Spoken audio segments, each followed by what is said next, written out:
Fill her up. You're listening to the Gas Digital Network. What is up, everybody? Hit the like, hit the subscribe, leave us a 5-star review. The How Awesome Is This podcast is back. But listen, head on over to gasdigitalnetwork.com. Use the promo code Jasta. It's a great time to subscribe. The site is going to be working again, so you don't have to message us. We got it under control, and you're going to love your subscription. We got a ton of great shows. And if that's not enough, you need more Jasta in your life. I'm working on the And Jasta for All record right now. I just posted a new song. You can let me know. Should it make the album? Should it? What we need, like some sort of Jasta 99X promotion, like pump it or dump it. We'll do that. Well, we can make something about it for sure. Go to patreon.com/Jasta and subscribe. You'll hear the new songs. The one I got guest spots from Chuck Billy, Steve Zetro Souza, Phil Demmel. I mean, it's a love letter to thrash. You're going to love it as much as I do. And listen, right now I got some shout outs. Dan Pearsall, East Point, Michigan. Big thanks to Dan. It's going to be in my personal thanks list on And Jasta for All. He headed over to martyrstore.net. And he supported the record. Also, Dave Cowles over in Holly Ridge, North Carolina, coming on board as an executive producer for the And Jasta for All record. Can't thank you enough, Dave. You will be on your own panel on the CD and vinyl. Also, Ethan Alila from Belfair, Washington is going to have his name in the thanks list. And I got a couple new patrons at patreon.com/Jasta. I want to shout out Jamie Robinson, Chris Rutledge, and Sylvester Solovyevs. This is for you. Thank you for supporting the show. This is my way to let you know. So thanks again for tuning into this episode of How Awesome Is This podcast. It's brought to you by Seek and Strike Records. We don't have time to play a song today, but check out all their bands: Decayer, Wind Covenant, Orbit Culture, Upon a Burning Body, who's going out with our boys Suicide Silence and Carnifex. They got a great roster of bands. Go to seekandstrike.com. Use the promo code Jasta10 on vinyl and merch, and you will save 10%. Seekandstrike.com. The link is in the show notes. Coupon code is in the show notes.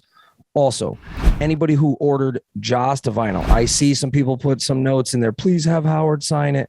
I got Howard to sign some. We will do our best, but I can't be like eating up all the guy's time. I already made him watch Ernest Scared Stupid. That alone, he should be given like a trophy for having to sit through this. No disrespect to Jim Varney, but go to martyrstore.net, martyrstore.net. Link is always in the show notes. Get Jasta Lost Chapters vinyl. I will try to have Howard sign your copy. All right. Last but certainly not least, indiemerchstore.com. Right now, Cannibal Corpse, Whitechapel, Revocation, and more. Shadow of Intent, I think, is on there too. It's a banging lineup. Go to indiemerchstore.com, promo code Jasta10. Save 10% off all your death metal, heavy metal, power metal, vegan metal, hardcore metal, metalcore. They have every genre, subgenre, and more. Do they sell clippers? Because I'm going to need it for this mullet if you're watching on YouTube. Go to Indie Merch Store. They should today. Give me some cannibal. Give me some metal mullet clipper. Go to indiemerchstore.com, promo code Jasta10. All right, everybody. Enjoy the show with Howard Jones, Charlie Belmar, Brian, and myself. How awesome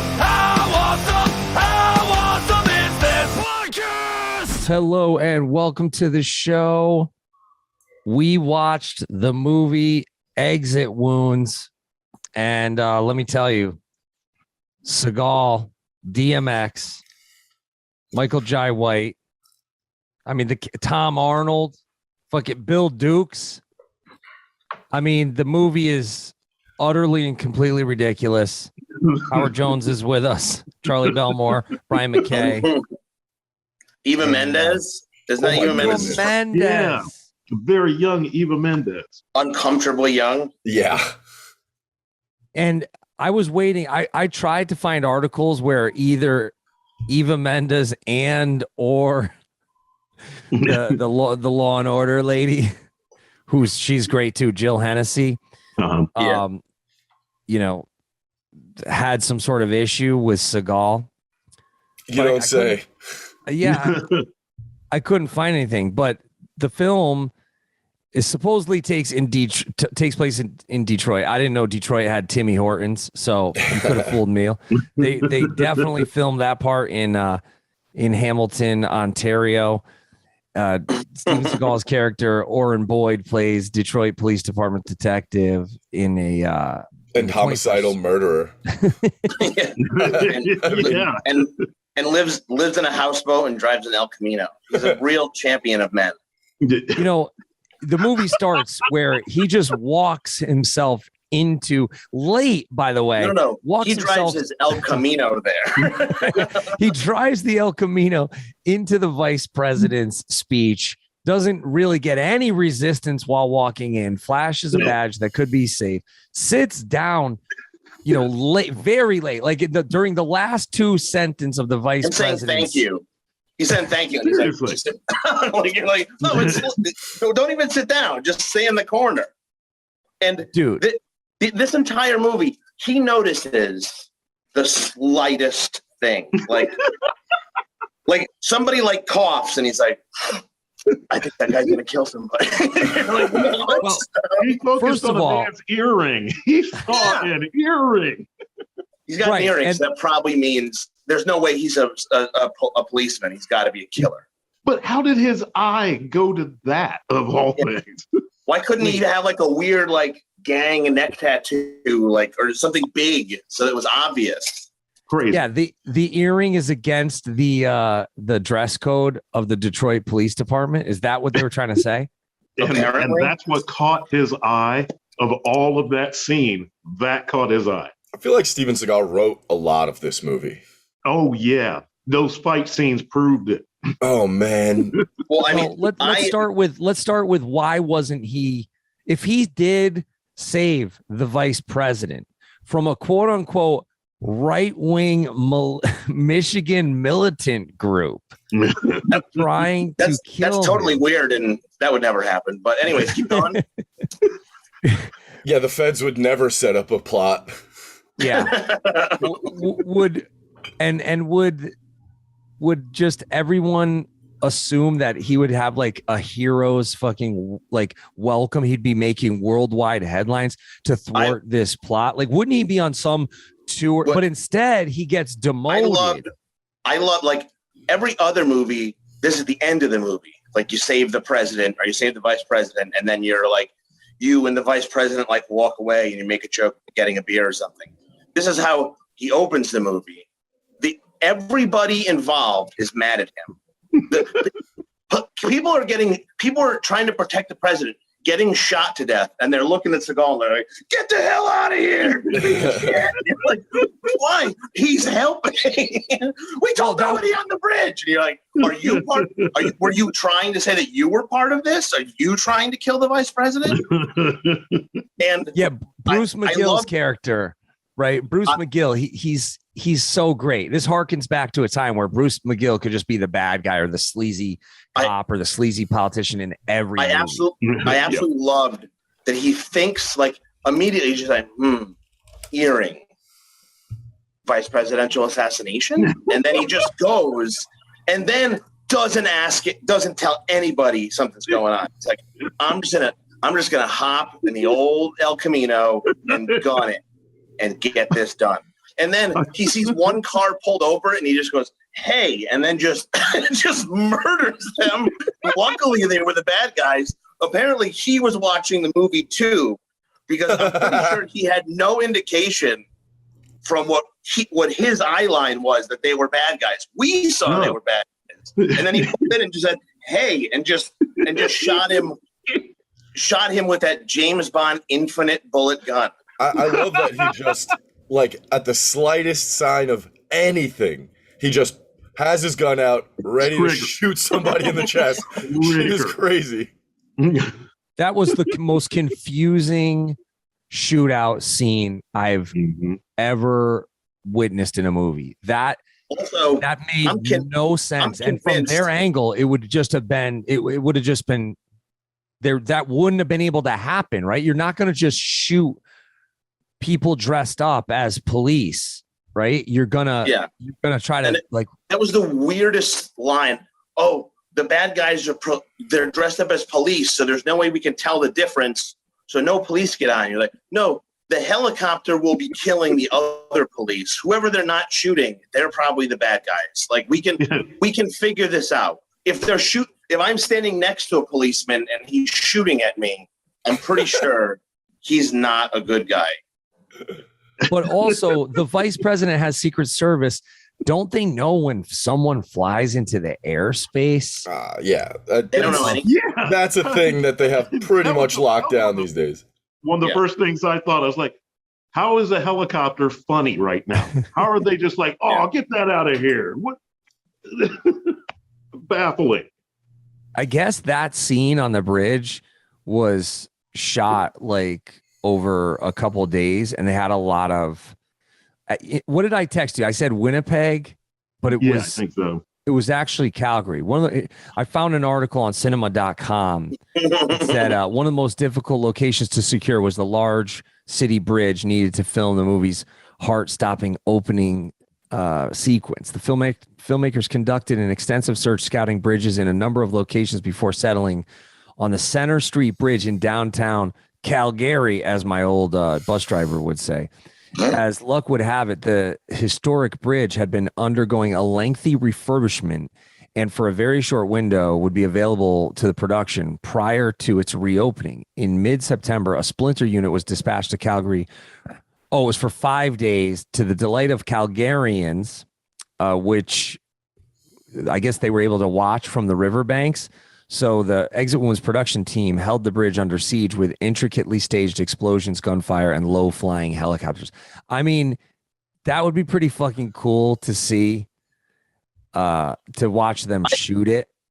When they were going through the whole thing, and like we're like 4 minutes into the movie. We haven't gone any farther.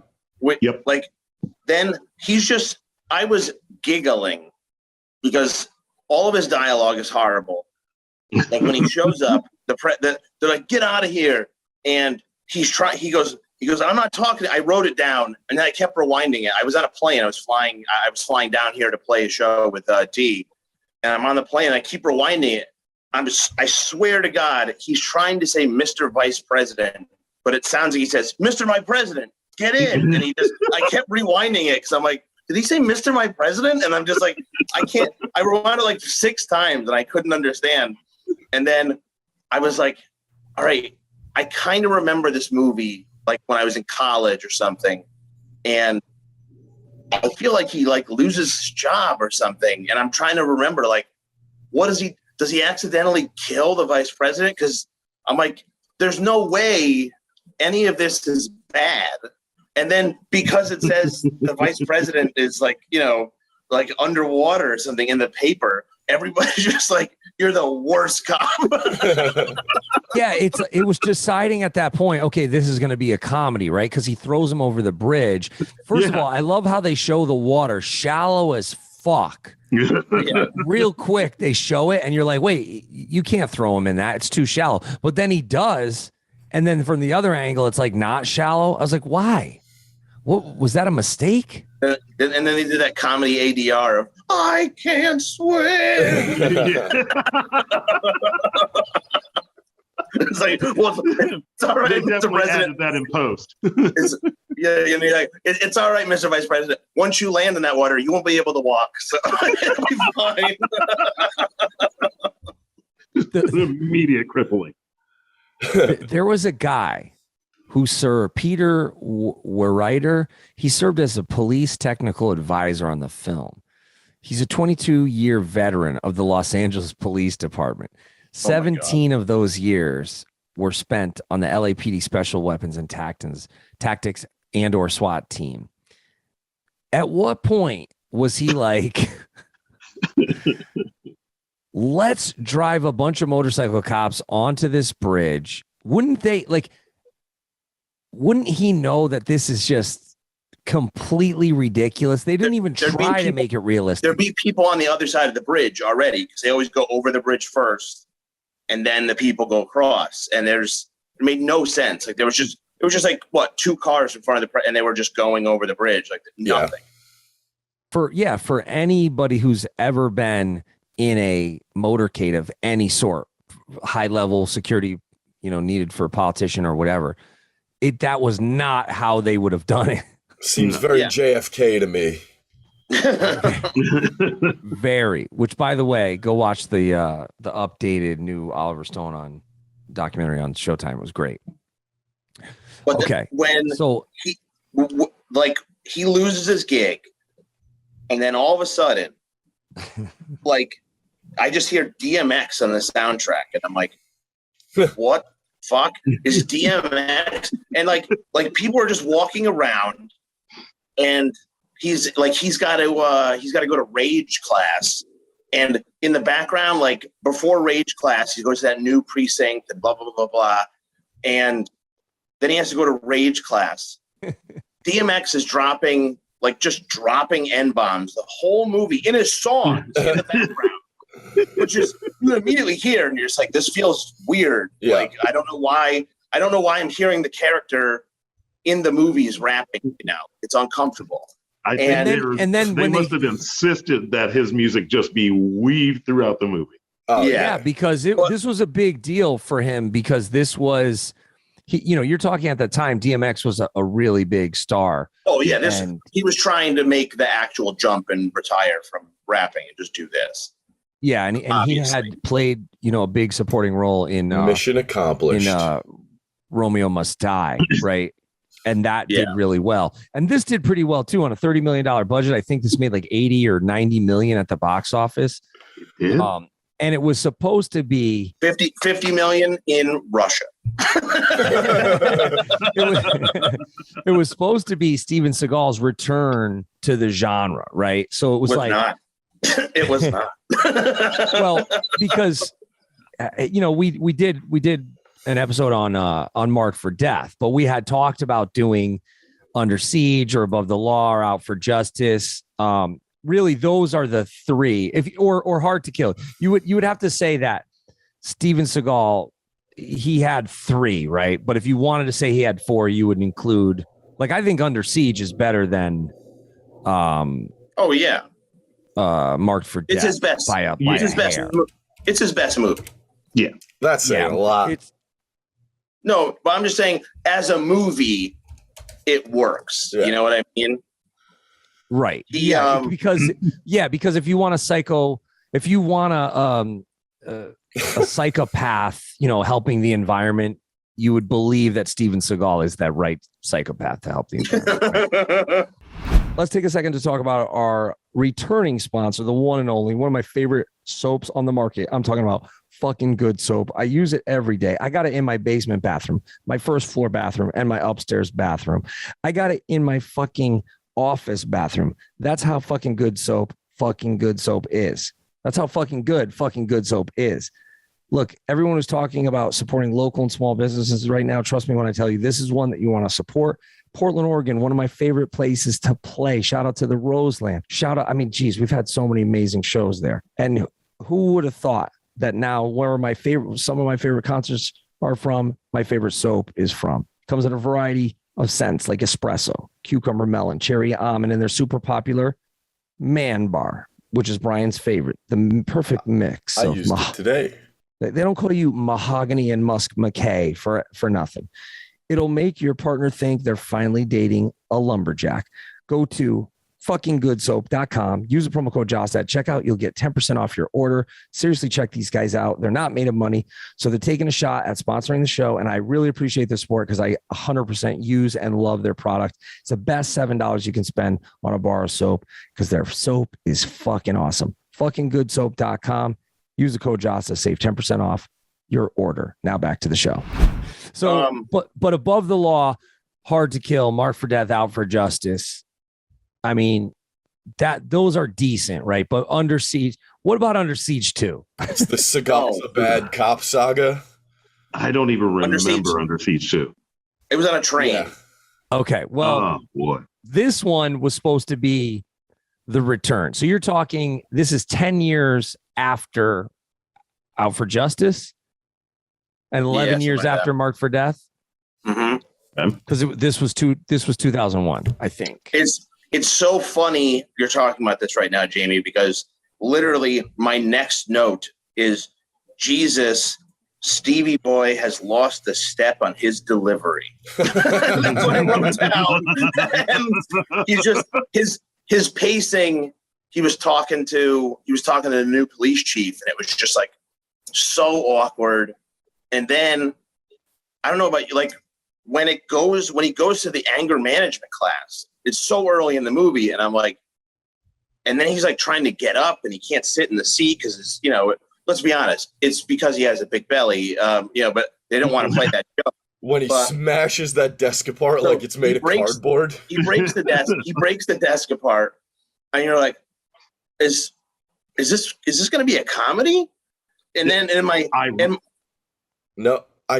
head, I started going, I think this is a comedy, and it's going to be like, you know, like it's going to be like Rush Hour or something, you know, and because I couldn't remember the movie. I'm like, so DMX is going to be like, you know, some other dude. And then I'm like angry because I'm like, you can't have two, because there's no way DMX is going to be funny. Right. So you're supposed to have a funny guy and a not funny guy so they can play. And I'm like, this doesn't work. And then Tom Arnold is there, and Tom Arnold and Anthony Anderson. Straight off a plane from Peru. Because whatever he had that Peruvian flake before it was cut. Because I mean, listen, him and Anthony Anderson, 110% were just improving their lines the whole movie. Absolutely. And on cocaine. I am convinced that they shot a very serious movie, and they thought it was going to be like Heat or some shit, and it was a fucking disaster. And they went back, and they just were like, you know, let's just up the funny, and they cranked, and they brought in, you know, their funniest man alive, Tom Arnold, obviously, and and then they brought in Anthony Anderson, and I will say some of the stuff Anthony Anderson said, I laughed. It was good, Yes, and I did. I will give Tom Arnold credit when he after that ridiculous fight outside when he beat the people up trying to jack his car. Oh, the Tiger Twins? That was ridiculous. Those were the real Tiger Twins. I also laughed when Tom Arnold came out and he's like, hey, buddy, you got to come back in. You know, we're all ripping our desks in half. It's a blast in there. And I was just like, all right, that's funny. There's something here. And wait, I hope they go in this direction. And they just didn't. No. Wait, so no one knows the Tiger Twins? No, I'm looking them up right now. Wait. The Tiger Twins from the Marauder Master Killer video? Oh. They're in this movie. I had to look it up. I was like, wait a second. I know these dudes. Wow. Wasn't that them? Yeah. And then, rest in peace, Saab, right? Rest in peace. I think Anthony from Marauder, I think he's passed now too. God, we're getting old. But look up Marauder Master Killer video and see if I'm pretty sure the Tiger Twins were in that. Anyways, shout out to Drew Stone. Great video, great director. If Drew Stone shot this movie, I think it would have been much better because the fight scenes were really weird. I appreciate they were Joel Silver was coming off The Matrix, right? So he had to put in some of those silly moves that were. I mean, when all of a sudden when Matrix-esque. I was next to a stranger on my flight. It was an older woman. She was very, very nice. And all of a sudden, when Seagal does that, he literally did like that, like, you know, like that old disco thing, like where you drop down, like you hit your foot and then you come back up. But they shoot a gun and literally like the barrel is in front of his eyes, and he misses. They shoot it right there. He's fine. Hilarious. Does a break dance move and then punches the guy. And I'm like, when the anger management woman came out and was like, I don't know what's happening here. Like he just should have been like, what? There it is. There they are. Yeah. Yep. That video was hard. Hilarious. Tiger Twins. Yeah, because I wrote blown eardrum at that part. I just wrote, how is your eardrum not blown out? Well, you wouldn't understand because you're not a 19th level Tai Chi super ninja master. But Oh, by the you can way, explain can we, it if you had time.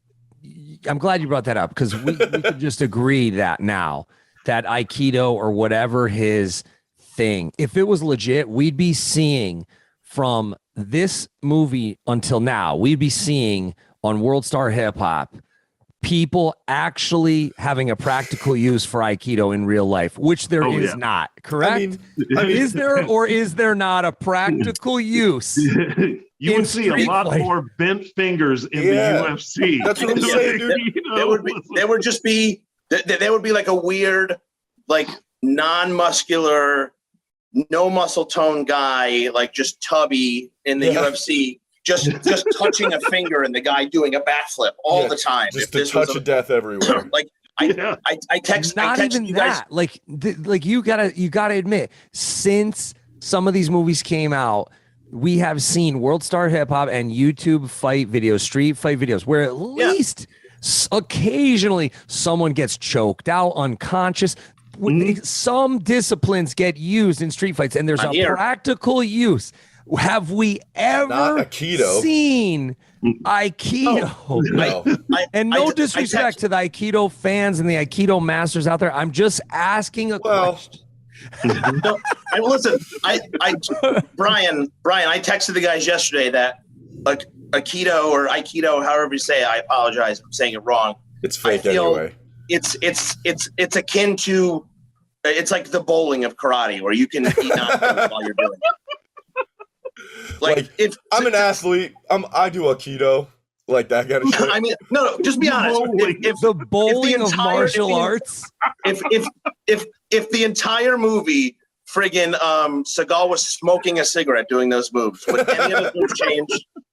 I would go as far as to say he can smoke a cigar doing that. I would be more impressed. I would go as far as to say that bowling is probably even a little more strenuous and legit as a sport because I judge sports by the equipment and by the outfits. So like bowling, nobody buys a fucking Aikido shirt, but you buy a bowling shirt. Bowling has its own shoes. Bowling has like wrist braces and like fingerless gloves and shit. Like bowling has like legit, like there's companies that live off of like making bowling gear and shit. Come out looking like Kingpin. You have a beef with Aikido, man. No, I was just thinking the whole time, like, does anyone on the set, like stunt men or there's all these tough guys in the movie that kind of, I guess, have to swallow their pride and probably just keep their mouths shut. Because I'm sure they wanted to say throughout this film, like, yo, this is bullshit. You're dead. You're dead. Well, this calls into question, why did Anderson Silva bring in troll Steven job. Seagal? Ultimate troll job. I think he was trolling us all. Yeah, I mean, that's been a mystery in my life for a very long time. That's so much effort. The fact that Anderson Silva calls Steven Seagal master has to be the biggest inside joke in his life. It has to be. It has to be mocking. I mean, let's be honest. If you were friends with him and everybody knew, you would say funny shit like that too. Like, 'cause it's funny. It's fucking hilarious. Sensei Seagal, Master Seagal. I'll do it right now if he was around. Yeah, I mean, boy. I don't know if I can do that. That's what I'm saying, dude. Let's talk about the final. This was the curtain call for Steven Seagal's hair, right? This had to have been some. There was still some real hair there. No, there was still some. My suspicion is somewhere in the back there was coverage, but we didn't get a lot of shots from behind. Check this out, Beverly but it was Hills very hair. lush and fluffy in the back, which is normally the giveaway. Picture this: Beverly Hills hair transplant doctor's office. You go in for the consultation. You're there. The doctor's showing you examples, and you're like, "Listen, man, show me the real shit." He goes, "All right, follow me." He takes you down the hallway. You go into a room. it's all the Seagal, like you got to sign a waiver. It's the Seagal transplants. Yes. The Seagal and Travolta, because they both have this. Well, It's the Travolta same. finally shaved his head, but they both just had for like the longest time. It just looks like black AstroTurf on their head. Oh yeah. Yes, like a Brillo pad or something, like a Yeah. like a weird steel wool fucking. Like they just have hair, and you can't see any flesh whatsoever. It's like you have the densest hair on the planet Earth. It's just heavy smoke. That's all it is. Just weaved. Dude, for real, it's like a dense forest fire cloud in a miniature form. Okay, Oh, but so one of the scenes that I truly believe was added in later because they wanted to make it funny was the entire like Anthony Anderson car, like the dealership place. Like he was just walking in, just shouting at people, yelling, and then He's like, "Hey, Mrs. Johnson, shake that ass." I mean, listen, I'll be honest. Most of the stuff he said, thought it was funny because he's funny, and he clearly wasn't listening to a script, and he was just doing whatever he wanted, and it worked. And God bless him for that, because at least you were able to get through parts of the movie. And he's sitting there doing all this stuff, and then he puts music into the stereo, and then in movie they're listening to DMX. It's wild, dude. What the fuck are you doing? well, that's because we clearly know that we're not watching DMX. We're watching Latrell Walker, the sophisticated, highly wealthy, I don't know what you call him, entrepreneur and early tech expert. Well, we don't know yet. We know him as a drug dealer, basically, at this point, because that's a giveaway. They save the reveal that DMX is actually secretly a good guy until an hour into the movie. The twist. But he, like, right in the beginning, when you could tell it was two different movies. When he's acting with Anthony Anderson in that car dealership, he's not on point, doesn't know what he's doing. But the scene right before it, when he's in the whatchamacallit, the jail with his, which we learn later is his brother, it's not the best acting, but you could tell he's really, really trying. Well, I feel like he's been in that situation before. Well, yeah, but also it's still good. He's doing a very good job, and you could tell that he's trying. There's a lot of scenes where he's really trying, and then he shows up to the block of wood known as Steven Seagal, and you're like, holy fuck. But I listen. Rest in peace to the god DMX. He did well. He was trying. He did well, but I feel like if he actually trained martial arts, some of those fight scenes wouldn't have been as bad. They are real clunky when he's in his fight scenes. Yeah. And I know I played a gig with DMX before where when he was supposed to go on, they called him and we were far out, like in San Bernardino, and he was still in Rodeo shopping. You know how far that is from San Bernardino? Like he didn't go on. I think Lincoln Park had to go on. I think Cypress Hill had to go on. And then he just went on like in the middle of the morning, like in like 1 a.m. or 2 a.m. So I could imagine that the same type of thing was probably happening on this movie where it's like, hey, you got fight training and he's just somewhere shopping, which you have to like oddly respect in a weird way, because that is a dude who just literally did what he wanted. He just forced himself into a headliner spot. Like he was just late. Yes. Yeah, kind of. And forced lyrics from his songs into the script, which I thought was genius. Little funny Easter eggs in there, right? He goes, what would I do with, wait, what is he had lines from both his songs and Ja Rule songs, and Ja Rule was also on the soundtrack. Oh, do you mean Where Would I Be Without You, Dog? Yes, and that's Ja Rule, but then he had but then he had his own lines in there too. So I'm like, wait a second. Because the music supervisor was somebody famous. I forget who it was. I had a note here. Yeah. But to be able to pepper the script with stuff like that, it's like that, and to have the music in it, that's a big payoff. Yeah, because he was being called dog. He was calling people dog. I was like, oh, this is his vehicle. Like, are we going to see Exit Wounds 2 and 3 and 4? We got a Barry Hankinson and a Jomo Hankerson. I thought this whole time I thought Charlie was going to say the big reveal was that Steven Seagal lives in a houseboat. No.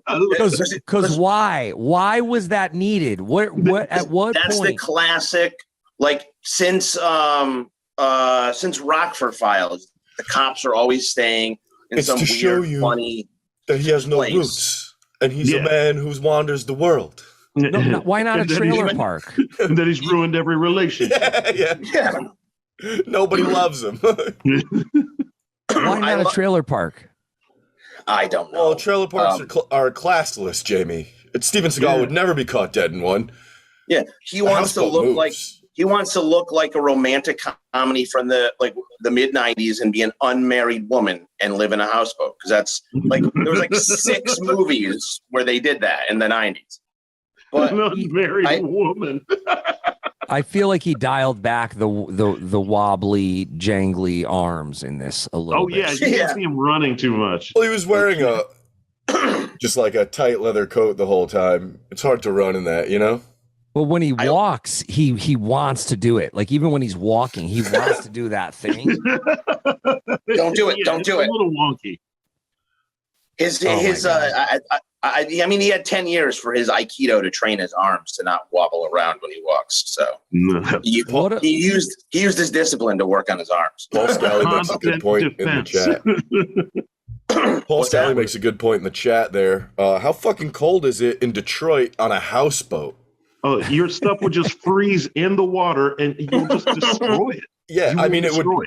Yeah. Guys, you've never been to like the scenic, beautiful beaches of Detroit, like where you have all your houseboats. Like, it's a beautiful area. Oh, I must be very uncultured. I'm sorry. I feel like they found like one random little chunk of water wherever they were shooting, and they were like, "That's great, we'll shoot there." And you're like, "But I mean, people live in Detroit. So they can like look around and be like, this isn't gonna work." And also, did you see any other houseboats? No. That's the thing. Like, this isn't Narnia. It's supposed to be Detroit. Like, you can't just make shit up. Like, why don't we just have some rolling plains and a mountain if we're just gonna start making shit up?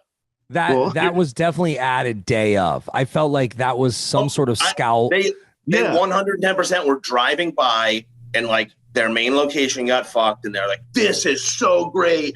It's like Riggs and Lethal Weapon and Rockford Files. We're doing this," and like they just went with it. That was the car dealership that it just got thrown in. There was no purpose for it whatsoever. I think like a couple of them were not actors. It was it just happened. The stunt coordinator and fight scene choreographer, Dion Lamb, I wonder if we could get a hold of them and say, hey, just be honest. Did DMX really train? Did Seagal really train night and day for this? Because I don't know. Maybe just looking back on it, I thought these scenes were clunky, but the best fight scene was Michael Jai White against Seagal at the end. But I mean, Michael Jai White was doing heavy lifting. He was working. Super extra when it comes to martial arts stuff, though. Michael Jai White, he's like, yeah. Oh yeah.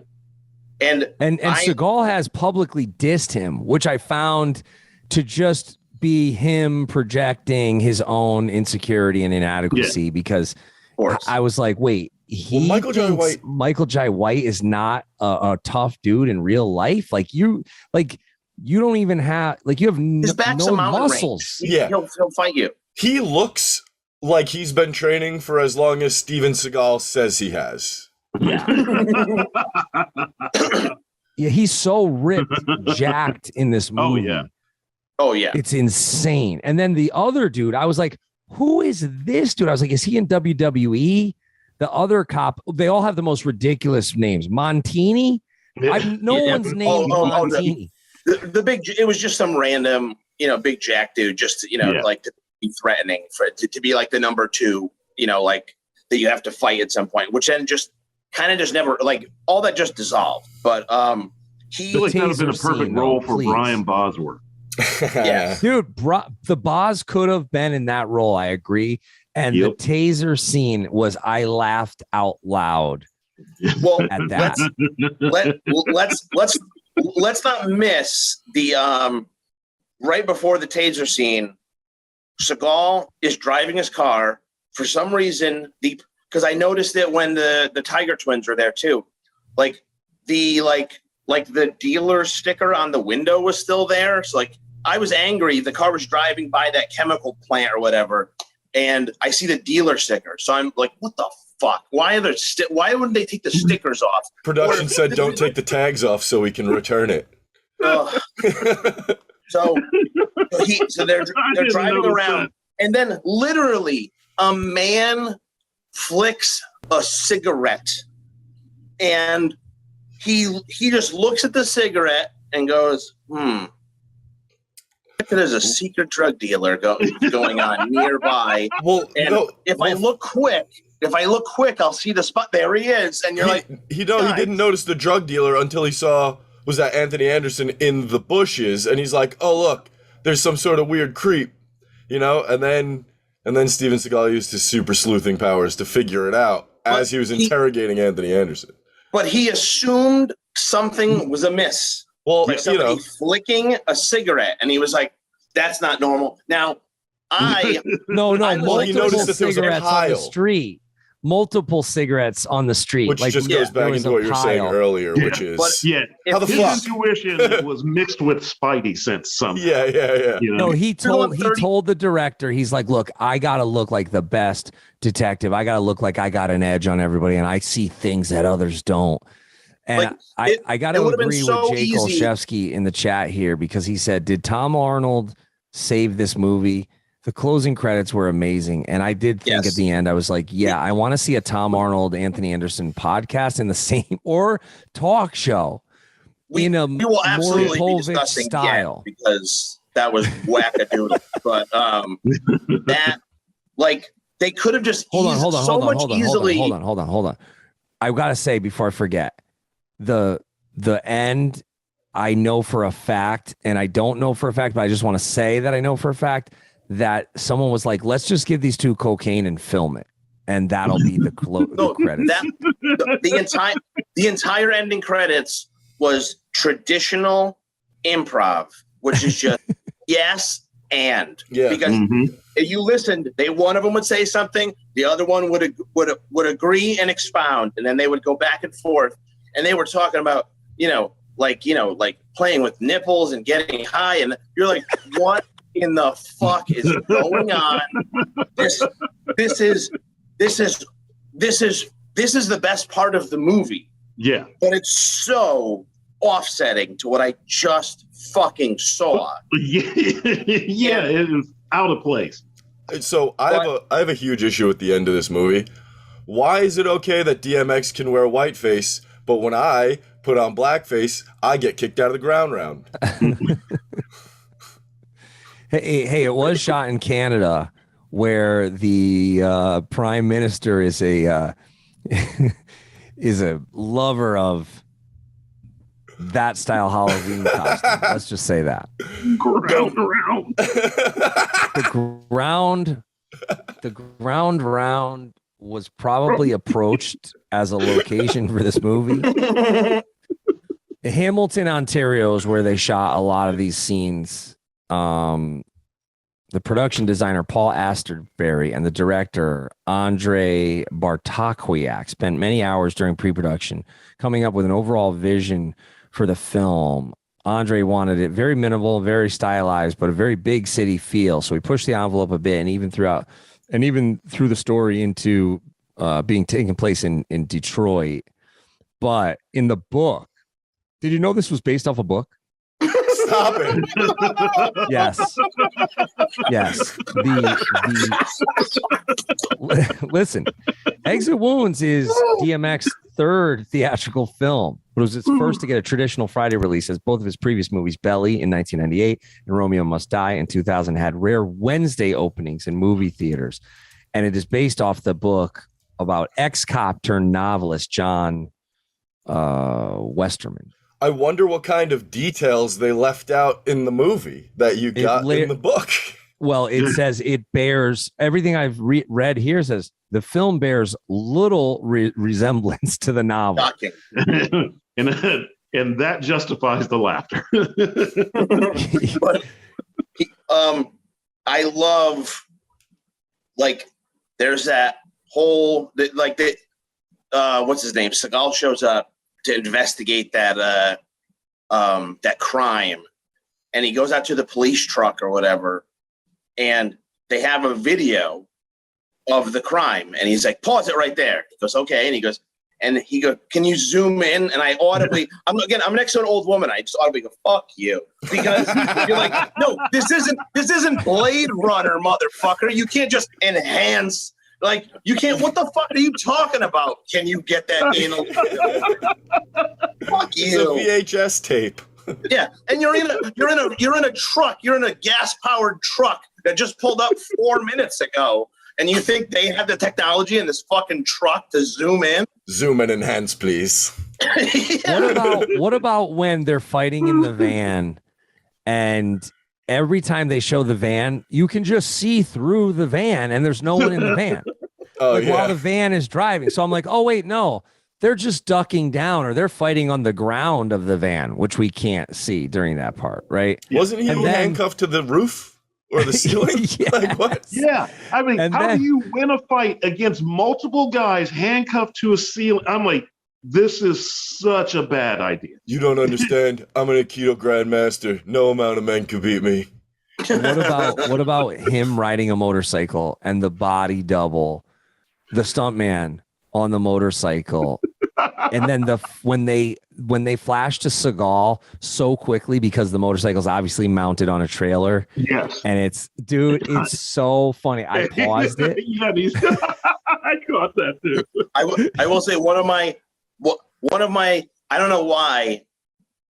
Me and a couple of my friends, we've always said, like, my dream line, like, if I was ever in a movie, I don't want to be a star. I just literally want to say what they said in this movie. And I started laughing because I just, hey, that's my bike. Like, because it's the best. You just, like, you're on camera for 4 seconds and that's all you say. And it's the first, there is just a rash of bike stealings in movies for like the last 40 years. it's always, hey, my bike. I really wish that guy. It's a gratuity role, man. It has to be. I was like, wait, I hope that guy is a legit Canadian, and I hope he's like in Canadian soap operas and or that Canadian superhero. That's okay. You can borrow it. I will say, you skipped over something, Jamie, which is, well, actually, Sean Rollins in jail. No, you skipped over two big things. The first thing you skipped over was when the police chief at dinner says, bring me something solid. And he says, I have something solid. And you're like, motherfucker, this girl isn't opening the fucking floodgates for you. Get the fuck out of here. Yeah, it's like this whack innuendo stuff. It's like, wasn't she on a date or something? Yeah. He just went to the bathroom. And and then also we've not, like, we skipped, when we got to the bike, we skipped over heroin shirts. Shirts made of heroin. And then he just goes, and we get the reveal that Michael Jai White is the bad guy. That reveal should have happened 20 minutes in. And again, I still suspect that all the comedy was pumped in, and we found out DMX was okay like 35 minutes in, and that Michael Jai White was bad about 20 minutes in. Because if you had that tension the whole movie, knowing like Michael Jai White was trying to set people up, you'd be in it. He was barely in the movie. It was very obvious that things were shifted around, and it was what's her name, fucking the woman next to me with the titties on the window, like when all of a sudden there's naked chicks, and Anthony Anderson just like, oh, put some titties on the window, and like, and I just look over and the woman's just looking at me like, what are you watching? She started to judge me. And I just like, I do a podcast. Dude, what would have made the ending sequence so fucking good is if while Tom Arnold and Anthony Anderson are going back and forth, Tom Arnold just starts nodding out and he's like, man, I've been feeling so weird ever since Orin Boyd gave me this t-shirt.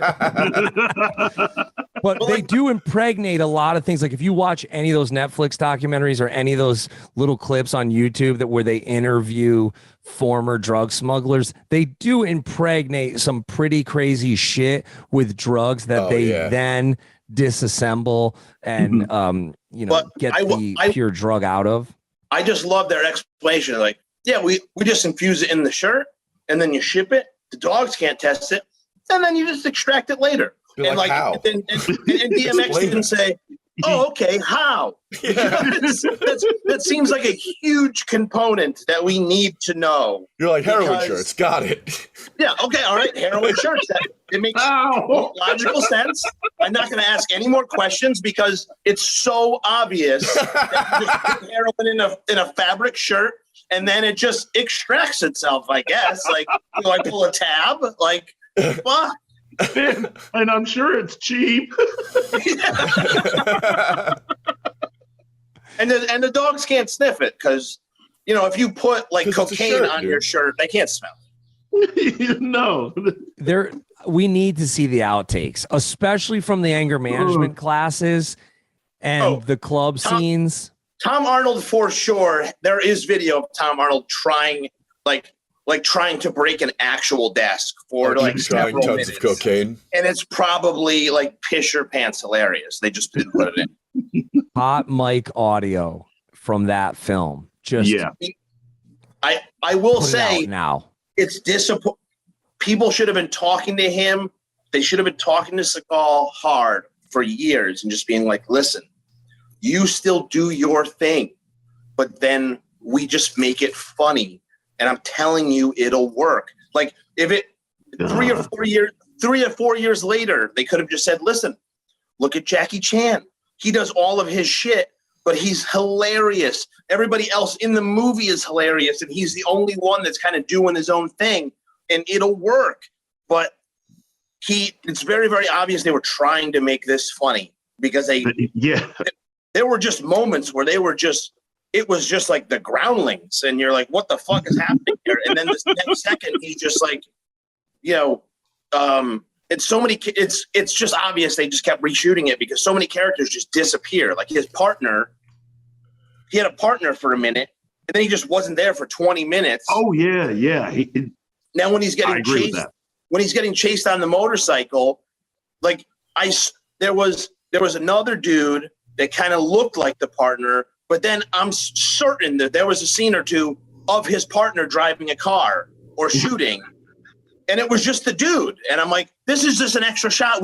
There was a chase scene that they took out or some shit. It's the same dude. There was multiple scenes that they took out. When I was looking up, like if Seagal had any sketchy interactions with Eva Mendes and or Jill Hennessy, I did find an appearance on The Daily Show with Eva Mendes where she says they dubbed her voice over and that she got a note back from the producer saying that she didn't sound intelligent enough. And I mean, that coming from Steven Seagal is like, wow, okay. Pretty great. Yeah. So interesting. Yeah. I'm blown away by that. Maybe he was trying to hit it and she said no. And he's like, all right. You dumb bitch, I'll overdub your voice. Yeah. Because it definitely doesn't sound like her. And I did notice that in the movie, but I thought, oh, maybe that just one line was ADR'd. But no, I guess all the scenes with her were ADR'd by someone else. On a number of occasions, very visible dummies are substituted for real actors in this movie. I didn't catch it, but I'm just reading about you watched the whole movie with Seagal. You saw it. Hey, got him. But I love the entire movie. Like literally, it's like an hour 10 in like an hour 28 movie, or it wasn't very long. Hour 40. And all of a sudden they're like, okay, guys, what's up? I'm DMX. I'm a good guy. I have magical cameras that I've been holding everywhere. I cashed out before the tech bubble burst. Yeah, and you're like, okay, so now you're bringing up the tech bubble. That was a thing all the movies did for a minute. They were always bringing that up back then. But then these secret cameras with like that explain everything, and you're like, why are you bringing this up now? This is so. I've invested so much time in the idea that at some point, like, DMX is going to be in a gi and they were going to fight in some ridiculous battle. And now Michael Jai White is the villain, which I'm fine with because I love Michael Jai White. Yeah. I love everything he's in, basically. He always does a good job and he never gets any sort of credit for it. And but then I got excited because I was like, okay, Michael Jai White's the bad guy. That means there will be a fight. That's pretty exciting because Michael Jai White can actually do it. But what the fuck? Like, what is with these magic cameras? Like, all of a sudden, you're like these weird plates. They're like, oh yeah, we even have you on here. And you're like, what the fuck, you? Like, what the? You guys are just making this shit up. Like, it's like this was like an on wasn't set. Necessary with all of that stuff they had on camera. Yeah, no, yeah. But it was a great twist. I gotta say, whoever stumbled upon that was a great twist because it takes it out of this cheesy action thriller martial arts film genre and kind of puts it into almost like a different genre. So I see what you mean. And no, it didn't do that. So you're trying to tell me you don't see DMX walking around Silicon Valley before the .com bubble with this genius idea about 999.com or whatever. That's not believable to you, Howard? How dare you? What part of this was believable? It was crazy. Also, how great was it? All of a sudden, he's got all this information, and he's like, "Okay, I'm going to go tell my chief. I don't want any of this information to take with me. No hard data, please. I'm just going to go with my word of mouth."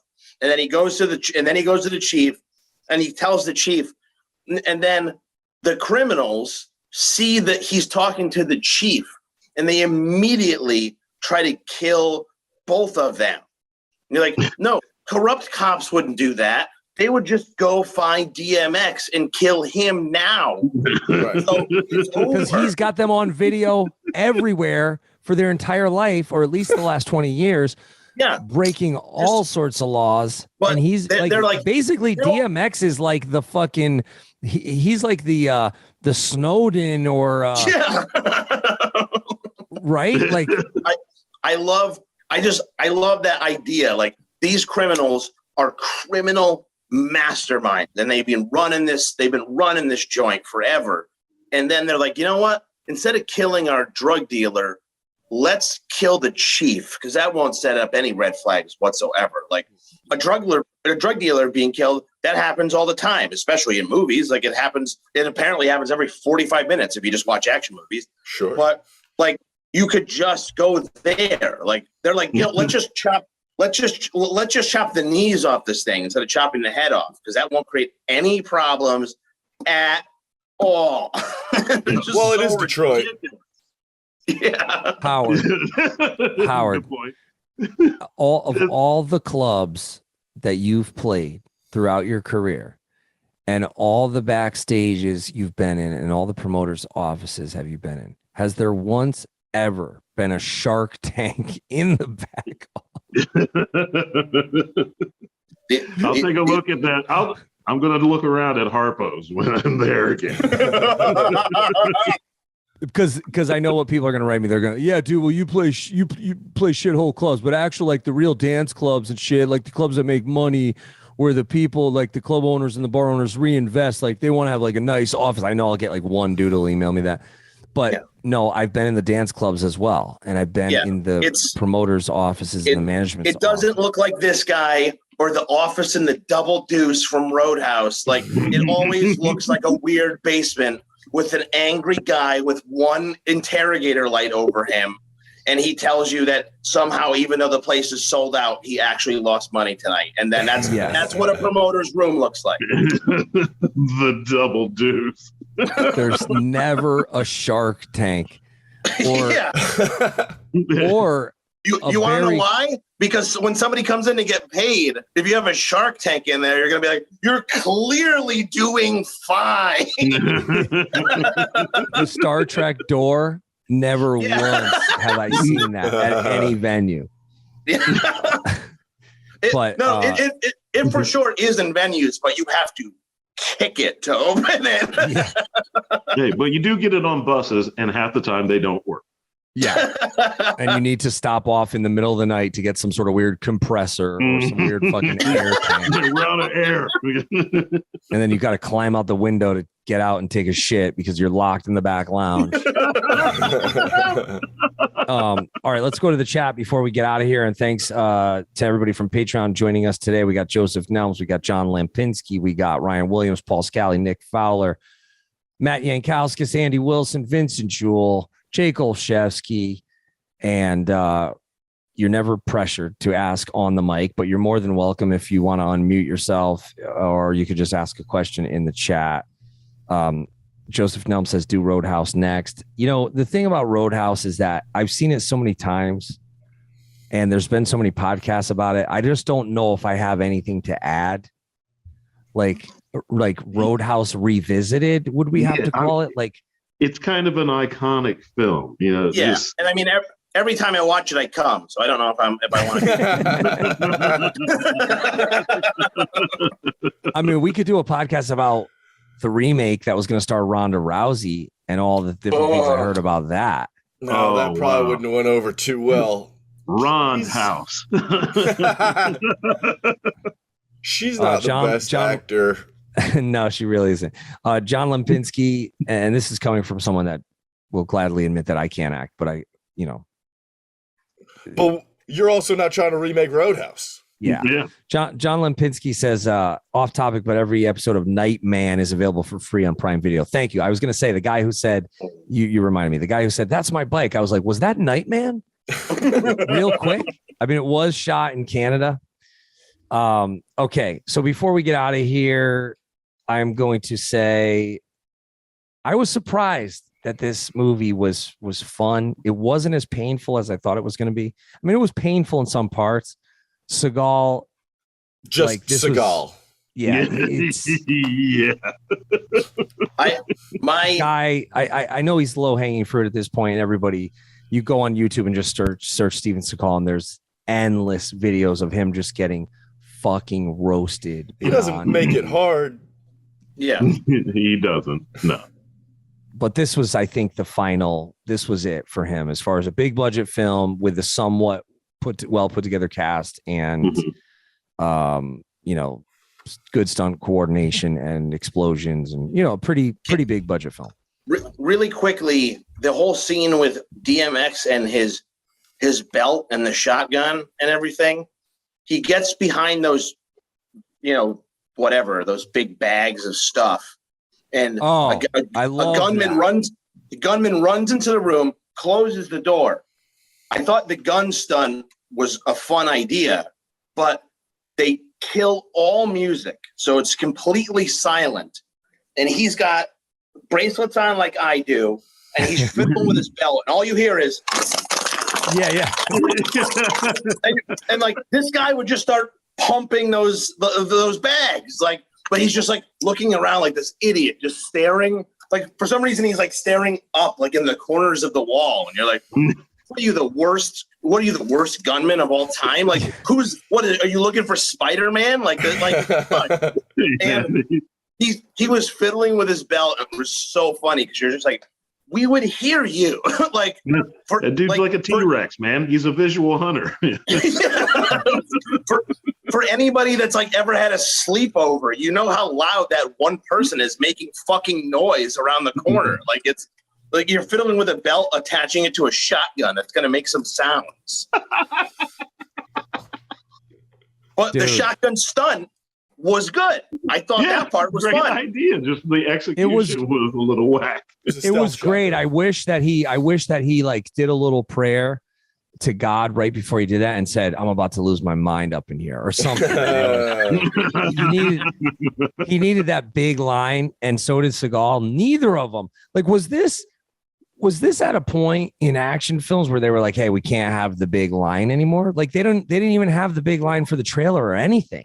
Arnold was just finishing, because like End of Days was kind of like he was starting to go, and that was when he was like, well, maybe I'll do Terminator 3, I guess, like, because it was like it wasn't where it was anymore.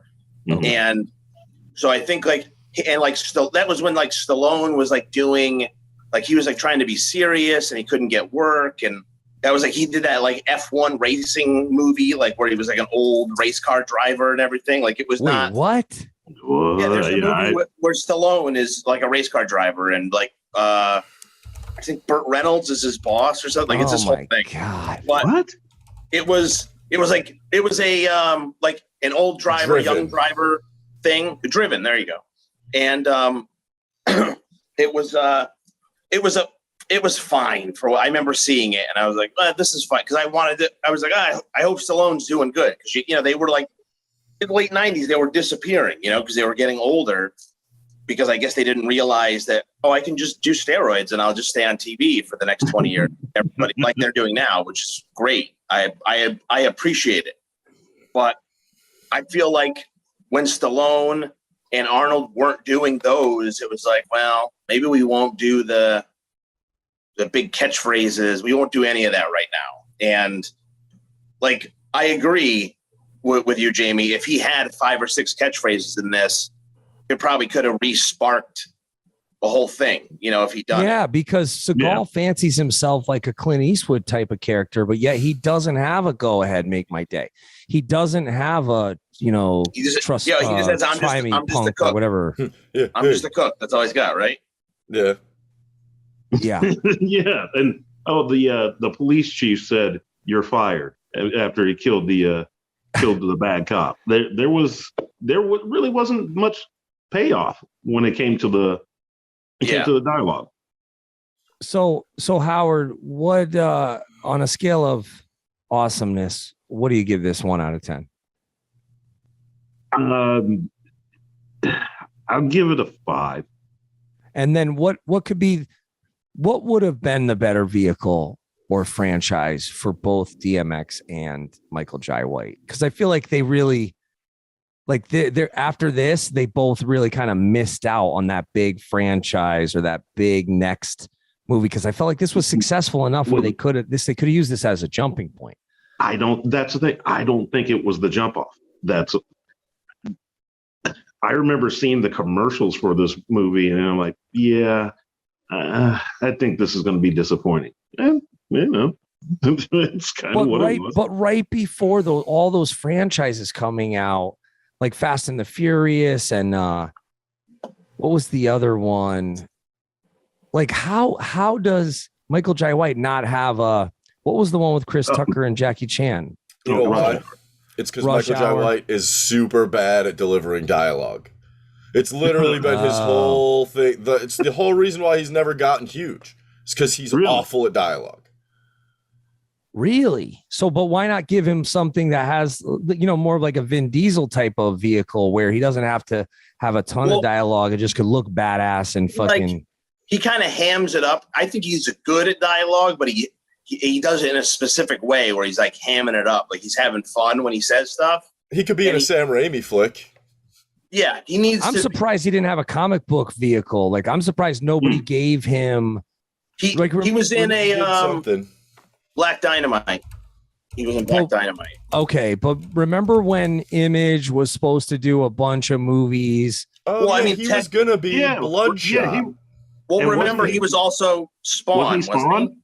Yeah. Right. Yes. And then once that was a disaster, then you just get taken out of the mix for anything. Yeah. John Leguizamo, though, had a great career after. Meanwhile, Michael Jai White doesn't. But John Leguizamo was already big before Spawn. Like, he was already established before Spawn. He was the get in the movie. Chris Evans fucking nightmarish. For sure. Chris Evans was somebody Human before. Torch. Yeah, Human he was Torch. Human Torch before Captain America. So like He was I feel like he was Michael but he Jai was White- the best. But he was the best part of Fantastic Four. That's And why not they only that, put him in. But then Because he he went was from incredible. that to fucking that movie where he's the evil boyfriend. Scott Pilgrim. Scott Pilgrim. And he was great in Scott Pilgrim. And I think that saved his career. He was awesome in Scott Pilgrim. Yeah. what those Image titles that have those big cult followings, I feel like Michael Jai White could have done, especially the ones where if he was just behind a mask, like couldn't he have done like Savage Dragon or I mean, make him Spawn again. yeah. Fine. It's a voiceover gig. You know what I mean? Like it's a CGI Yeah. character. Yeah. What was Works for me. DC's Black Panther? Remember they had like a ripoff. What was it? Oh shit, I don't remember. Can you Google that, Brian? It was like yeah. red. It was like red Jaguars. It was like something real. Like it was a ripoff, like bad. Really? But DC, I feel like has a Oh, yeah, bunch look of at shit that. too. Not just I use Image because that would have been, more sort of cult following type, a smaller movie vehicle, kind of like how Liam Neeson had Darkman. I'm just thinking, the comic movies weren't at that point, right? Yeah. Well, also, the difference between the reason you don't see a lot of Image movies per se is because each Image comic is owned by its creator. Image doesn't own anything. Yeah. So, like Marvel, Red Lion. You were right. Wow. It's the same art. Wow. Pretty great. Red But Lion. yeah, like DC and Marvel, like Stan Lee and Jack Kirby made all those people, and then when they're like, "Hey, we're gonna make an Avengers movie," and Stan Lee's like, "Oh, am I gonna see any money from that?" And they're like, "No, like that's Get back in your You don't cage. you don't get a goddamn dime. That's what you get." So it's Oh my different. So God. when all the creators of those Image comics, they're in control, like Walking Dead is a massive success, And Robert Kirkland owns that shit. Robert Kirkman and Charlie Allard, the two people made that show. They're the only two people that own all that money. Yeah. Wow. That's the difference. That's why Todd McFarlane's a fucking millionaire. Yeah, Like it's also multiple why times there's no over. other. It's also why there's no other Spawn movie because Because he's Todd in charge. McFarlane's like, no, that was awful. We're never doing that again. Well, they are, Right, but he's I know. gonna- Jamie Foxx. Oh, really? Oh, really? Yeah, Jamie. Wait, what? Jamie Foxx Jamie is Foxx a is fucking monster. He can do anything. what? It's Jamie Foxx said yes like a year and a half ago, 2 years ago, and there's still no news on it because Todd McFarlane wants to direct, so it's going to be not good. Fair enough. Man. Well, I just hope for our sake, if that does come out, then Anthony Anderson gets to be was it Violator? Yes. Also, I want to just say, Anthony Anderson has all these, comedies now. Like he has all these like PG kind of stuff on ABC and everything, and that's very good. But I mean, now that he's famous, I mean, give us some rated R content like this. Like, But here's the thing: is Anthony he was Anderson the best part of this movie. famous enough to not get canceled for bullshit? Because he is doing all that ABC. No, they tried. They already NBC. tried to cancel him, and I don't think it worked. So I think he's like I wouldn't push it. no, dude. I'm pretty sure with Anthony Anderson, they really tried to cancel him hard. Doesn't Like, he host Family Feud or something now? But you know how sometimes it backfires and like it doesn't stick, or there's holes in the person's story. I think that I don't know. I'm just saying allegedly. I do remember multiple Anthony Anderson domestic headlines. There were Oh yeah, that's right here. And I feel there like were so Lots there of were R so words in many. There were so many of them at some point that I just don't remember them. yeah. So, Charlie, what do you give it on a scale of 1 to 10 of awesomeness? I'd give it a 6. Wow. Okay, Brian. Yeah. An angry 6. 6 sounds good. I appreciated the cheesy sword fight and the way everybody gets impaled for some reason. Yeah. What? Yes. What Yeah. they just What? started impaling people at I the end. know. Like the way that Michael Jai White exploded was awesome. Yes, it was great. That was crazy. It was fucking insane. What happens is when he falls off the helicopter, I'm like, you survive that fall, no problem. It's like 25 feet. Like you're just Yeah. gonna be fucked up. But then Yeah, it was graphic. yeah. I'm gonna give it a 6. Yeah. Maybe you know what? 6.5. I was thinking 5, but I'm like, all the funny stuff I like. So I'm gonna give it a 6. The end credit Yeah. bumps it up. Yeah. And yes, Yeah. I agree. I desperately want a Tom Arnold, Anthony Anderson podcast where they don't interview anybody and they just talk it Yeah, just because that'd be they're amazing. clearly very funny together. Yeah, at least a YouTube show of some sort.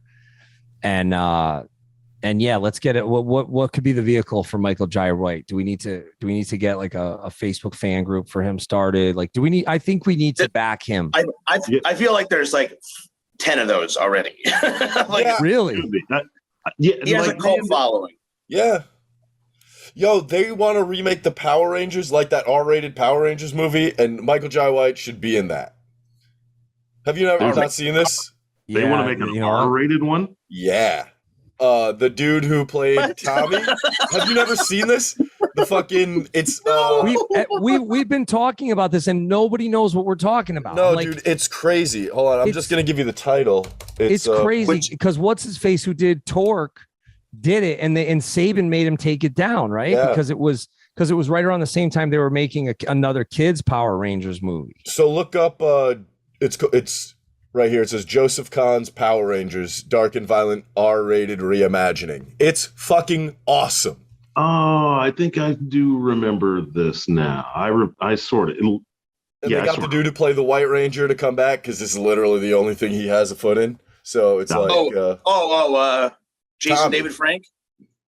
Yes. Yeah, he's every single comic convention I've ever been to for the last 10 years. He's there. Yeah, he's the Green Ranger, and that's it. He's signing. Invited or otherwise.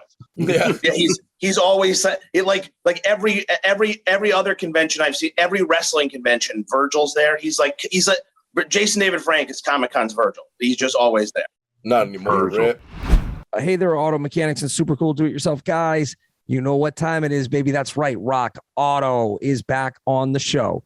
Rock Auto and Jasta, a combination made in gearhead heaven, in motorhead heaven, the online store with every auto part at the best prices. If Lemmy was still with us today, he would be like, mate, give me a fucking muffler right now. You beat the fucking AutoZone. That's right. RockAuto.com will beat those prices. They've been in business 20 years. No, we're talking to counter guys that don't give a fuck about whatever Honda Civic you're trying to fucking soup up.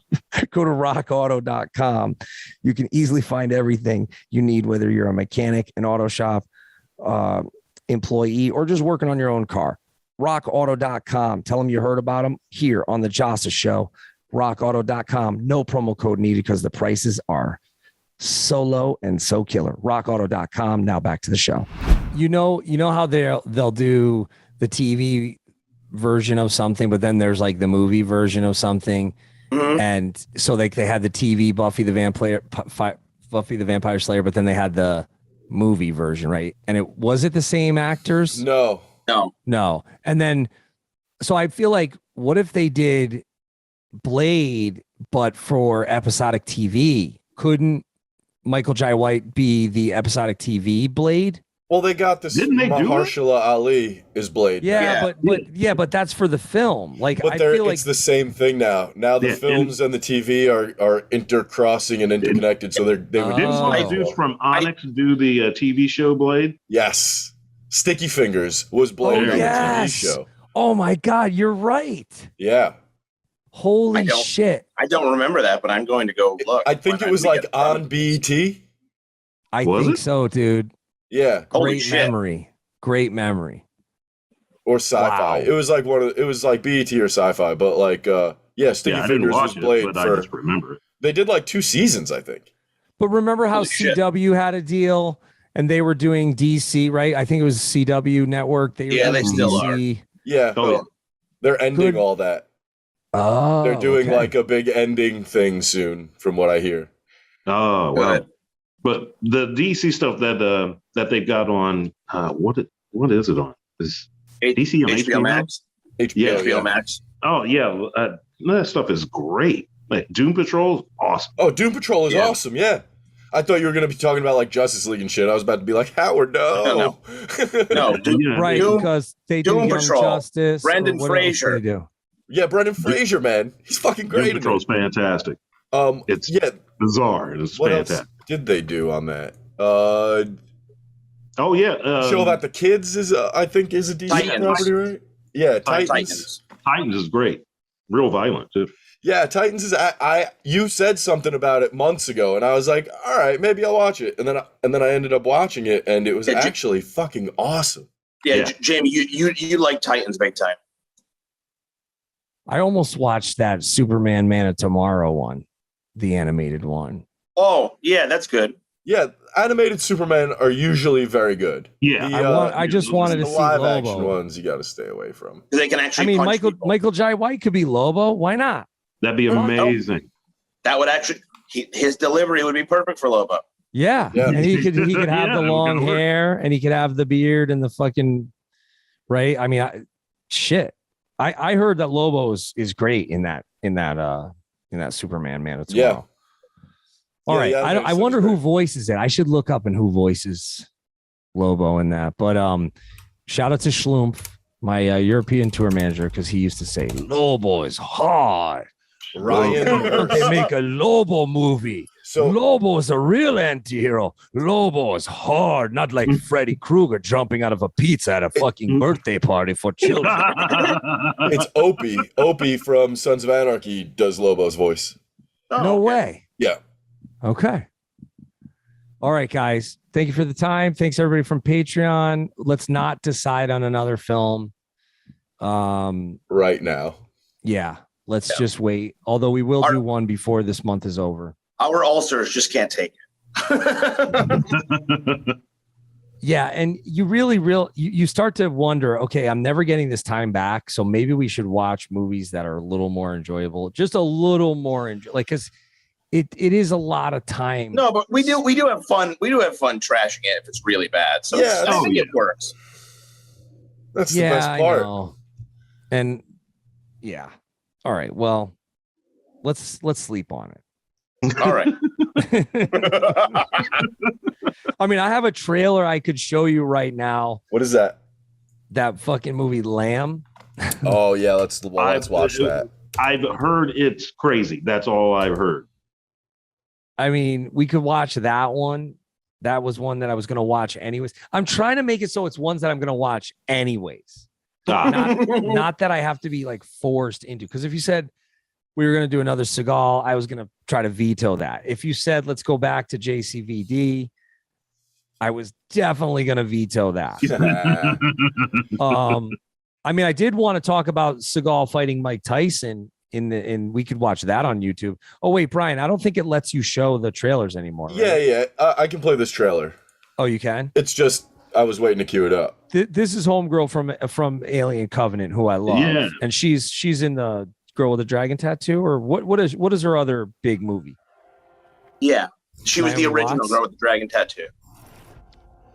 Yeah, she's great. So she is, living that Farmer that life. homesteading life. What do you call that? That Yeah. subsistence lifestyle. Oh yeah, homestead. And their lamb gives birth to a child with a lamb's face, but a child's body. Wait, what? Oh wait, sorry. Spoiler alert.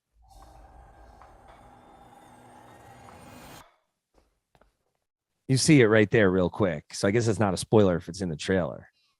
you see a kid wearing clothes. What the fuck? Dude. Yeah. What in the fuck? And the lamb is pissed that its child is inside the house, right? Yeah. Or the mama sheep, and then all the sheep are like ready to see. They're like, yeah, we ain't going out like that. See? Yo, fuck goats, bro. These are rams or sheep. Rams, sheep, rams, same family. Yeah, of animal, it's like right? cow bull. Oh, What? What is this movie? What is happening? Dude. All right, is this it? Are we watching this for the next one? Yeah.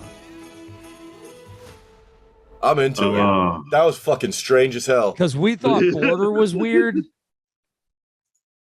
Yeah, we could try it. What the fuck was that, dude? Dude, I mean, all right. I think it's movie's I did gonna watch upset Border. Yeah, I mean, it really does feel like in the same vein as Border. I feel like it's gonna be very upsetting. But let's see how it goes. A24 makes some fucked up flicks. Yes, Real. they They do. have a new one coming out too that's like looks twisted. Oh, what about okay? So John Limpinski said, "What 2022 movies would you consider doing?" I actually watched like one of those YouTube videos where they show you all the trailers of some good movies coming out, and Mhm. there was one of those like, I don't know if it's Gaspar no or how do you say his name, but you ever watched that movie Irreversible, or is it? Anyways, it's fucking horrific. Don't watch it if you're weak of heart or you're triggered by any sexual abuse or sexual violence. Don't watch it. But it's like a movie that he had something to do with. I think it's called Climax. Because you see if you can pull the trailer for that. Maybe that's not this year. It might have been last year. But I think it has to do with everybody taking drugs and dancing, but then something goes wrong. Uh-oh. And I thought, wait, could this be one for the podcast? But then I started reading some of the reviews and I didn't want any spoilers. And people were like, what the fuck did I just watch? Why did I watch it? Oh, wait, 2018. This is how late I am on this shit. Sorry, never mind. Okay, so you think it's like ravers and drugs and DJs. Somebody spikes the punch. And then, I don't know what they spike it with. Something bad. Zombie virus? No, I don't think that. But some shit's about to go down, and it ain't good. And I was like, wait, is there a little fried berry in this? And it's like, don't. Oh, and then someone's hair's on fire. What? Yeah. Oh, yeah, it's Gaspar Noir. Yeah, so it's, yeah. Okay. So it's either. weird. That was I Wow. kind of don't want to watch that one. The amount of like quick disturbing flashes that I just got in that trailer, I'm kind of on your side on that, Jamie. There's Wow. if you want to do a horror one, I was gonna rewatch High Tension. Did you ever see that? No. Who's in it? Okay. I remember it, but I can't recall if I watched it. All right, because I just moved and I broke out the Blu-ray player and I broke out the old DVD player and I broke out boxes of the DVDs, a lot of which I'm going to get rid of. But I found High Tension. I thought, oh, I remember this one being fucking sick. It's a wild movie. Who's in it? No, What's it's it a about? French movie. I know they were going to redo it. You could watch. I think the French one is called Haute Tension, but I think it's just overdubbed. This one. Here you go. So this is the trailer. They're, a couple ladies taking a road trip, back roads in France. No big deal. Pull over. We're getting tired. Hey, let's go This is see a my cautionary family. tale about being a lesbian. Well, let's go stay with my family at the farmhouse. Nothing bad's going to happen. That's why Nothing bad happens. Nothing bad happens in French farmhouses. If you Never. forget about Especially when you're trying to masturbate alone in your friend's guest room. he said forget about the Holocaust. Jesus Christ. Wow. I was going more like day after tomorrow, but sure. Oh, well, if you want to, speaking of forgetting about the Holocaust, what about What Lethal about the Weapon? movie? Jesus Christ. What about Frontiers? We could watch the trailer for Frontiers next. I don't know what that is. That's What is another that? French one. Okay, so the killer's in the house. He's looking under the bed.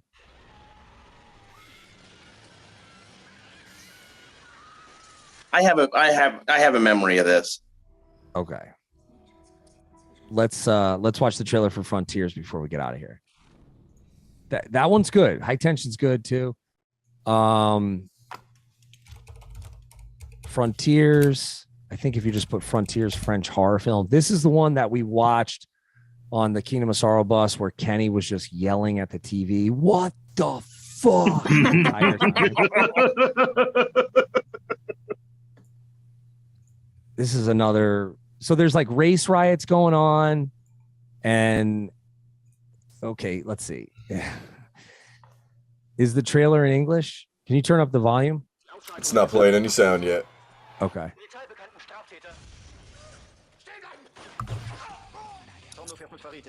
So these skinheads got to get out of town. There's race riots going on. They go into the. Ist das hier noch Frankreich? Ja, aber Mittelalter. Also echt unser. Oh, it's in. It's in German. Wir sind unterwegs. So they stop off at a hotel in the middle of nowhere. What could go wrong? It's like a bed and breakfast. You know what I mean? With a little bar. Is that the staff? It's like a Yep. hot chick smoking a cigarette at the counter? Yep. Oh. I'd be like, yeah, hell yeah, I'll stay here. It's very German of them. Yep. Until they say, "Hey, time to take you down into the basement." But nothing ever good happens in a basement. Yeah.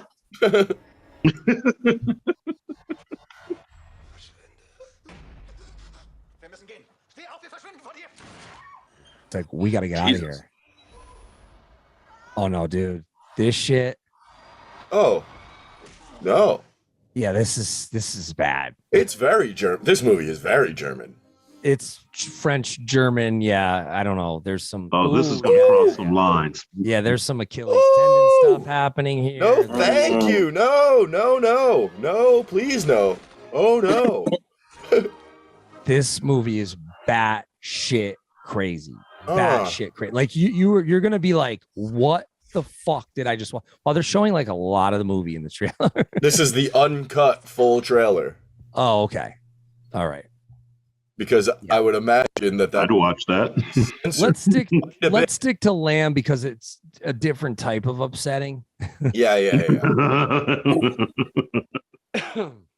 All right, guys. Have a great day. Have a great week. You too, man. Thanks everybody for listening in. We'll be back and we'll watch Lamb. So do your homework and we'll see you then. If you are still listening, thank you. Support the Patreon, patreon.com/Jasta. You will hear the new And Jasta for All songs before everyone else. It's a love letter to thrash. If you want to hear the archives and watch the video, if you're into the video, go to gasdigitalnetwork.com, use the promo code Jasta, get a subscription. You get over 600 episodes in the archive, video, audio, and a ton of other great shows on the network.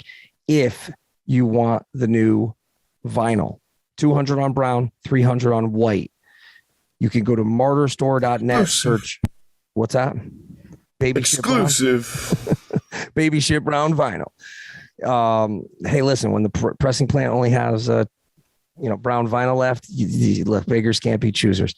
Go to martyrstore.net and put a note in there if you want. Actually, I think there's an option if to get a signed copy. I just signed another 100 copies, 50 on brown, 50 on white. Martyrstore.net if you are a vinyl collector. Thank you to Seek and Strike.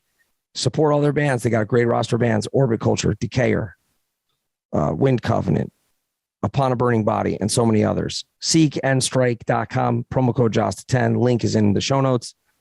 And indiemerchstore.com, one of my favorite companies. They are killing the game right now. They have so many great sales, pre-orders for so many great bands. You'll see the Misery Index, Complete Control pre-orders up. They got tote bags, vinyl. They got white. They have a white version, a black version. They got a Digipack CD, it looks like. They got a ton of new arrivals. Everybody from Shadow of Intent to Infant Annihilator to fucking Death Flags, like with Screaming Bloody Gore flag, Spiritual Healing. They got it all. You'll see it there, indiemerchstore.com/collections or indiemerchstore.com/Jasta for podcast merch. Use a promo code JASTA10. All right. Keep the PMA to the grave. Slay the day. Drink your coffee, do your push-ups, listen to death metal. I'll be back when I get a little break from the studio. I don't know when yet, but thank you for your patience as we've been on I guess you would call it an intermittent release schedule. Yeah, we do what we want. We do what we want over here. All right, everybody. Love you all. Thank you all. Bye-bye. Produced by Brian McKay. Executive producers Jake Olszewski, Ben Lee, AJ Lewis, Garrett Keeping, Adam Amico, Dan Smith, Nick Torito, JJ Hernandez, Joe Bartovic, Jason Jarvis, Chris Larice, Alex Smolin, Vivek Pawar, Todd McKee, John Blewett, Jesse DeGroot, Richard Miller, Kyle Marg, Nate Leffingwell, Morgan Costner, Mark Tagg, Zapagor Waikato, Niall Scollard, Kathy D'Ambrosio, Justin Stephen, Jack Flanders, the Pit Commander, Andy Wilson, Jeffrey Kuhn, Kimo Humalamaki, Jonathan Metis, Brandon Cooper, Matthew Jankowskis, Jamie Kutcher, Brian Underkoffler, Lee Walker, Matthew Thompson, Matt West, Ryan Maurice, Chad Green, Dallas Hendricks, Jacob Arensberg, Kenneth Moore, Kona Butterflies, Stephen Helm, Richard McIntosh, Jeff Stevenson, Ryan Williams, Larry Tooley, Dallas Bolin, Brian St., Nathan Rex Madrid, Cameron Hendricks, Scandalous Official, Joe Motson, Let's Talk Resident Evil, Andrew Chase, Guy on the Couch, Chris Winchester, Antonio Reyes, Joe Otzen, Dustin Stone, Lee Walker, Ryan Levson, John Hankus, Robert Bushaw, Troy Seal, Mark Horror Armenta, Patrick King, Jay Liberston, Nick Fowler,